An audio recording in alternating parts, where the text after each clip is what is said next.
Hi everyone, my name is Alri Bohol. I'm 20 years old from Lataban, Liloan, Cebu. And my hobby is playing guitar. Um,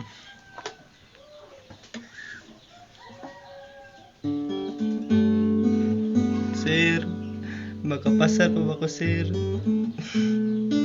Char.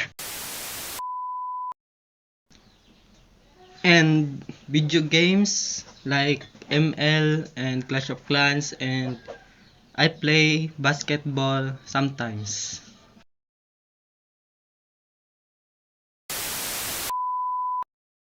My favorite subject is mathematics. That's why I choose math major. And karon kay gaduha-duha na. Pero paningkamutan Japon para makapasar ug makagraduate. And my goal is to graduate college and find a better job to help my parents. Oh, mao ra. I leave you a quote that find out who you are and do it on purpose. Thank you.